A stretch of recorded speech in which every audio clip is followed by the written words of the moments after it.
vous avez perdu. Et vous aurez beau parler 1 heure durant pour empêcher le vote, vous avez perdu. Vous parlez longtemps, mais vos idées sont toujours aussi courtes, surtout pour un PowerPoint McKinsey, Madame la Ministre. Vous avez perdu dans les urnes, des bâcles européennes, raclée électorale aux législatives.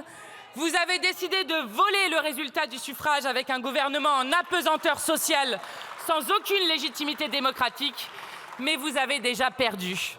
Votre défaite morale et politique s'incarne dans une réforme violemment imposée qui a mis le feu au pays. Une réforme qui a réduit votre mandat en cendres. Cette réforme des retraites, c'est la vôtre. Aujourd'hui, c'est cette réforme que nous allons abroger et c'est par elle que vous tomberez. Ce jour est historique. Le peuple violenté, le peuple méprisé, le peuple indigné vient reprendre ces 2 ans de vie, ceux que vous avez tenté de lui arracher. Oui, aujourd'hui, le peuple, par ses représentants, va abroger cette réforme inique. Voici le seul souverain qui s'est exprimé dans les manifestations, dans les urnes, et qu'aujourd'hui, vous devrez bien reconnaître le peuple.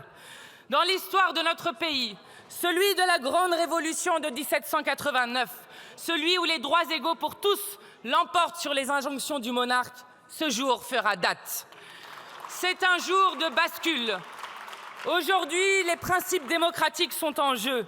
La souveraineté du peuple s'y oppose à la violence sociale que vous n'avez eu de cesse d'exercer depuis 2017.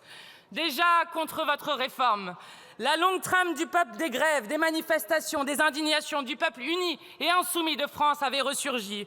Le peuple de 1910, qui se battait contre la retraite à 65 ans, appelait la retraite pour les morts.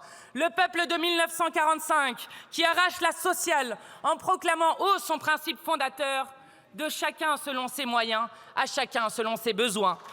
Le peuple de mai 68, qui a lutté pour ses droits, pour les solidarités concrètes et l'émancipation, le peuple des ronds-points, des précaires, des femmes, des gilets jaunes qui ont mené le combat pour la dignité du pays tout entier. Avez-vous reconnu en 2023 le son particulier des manifestations et de la Marseillaise que nous avions entonné dans cet hémicycle?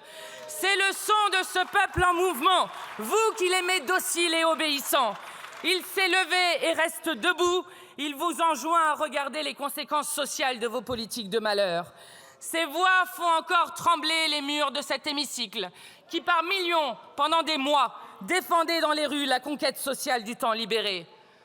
Non, rien ne sera plus comme avant. Ce jour est un jour de bascule, celui où nous vous faisons battre en retraite sur cette réforme injuste et injustifiée. C'est la dignité retrouvée d'un peuple dont vous avez bafoué sans cesse l'expression souveraine.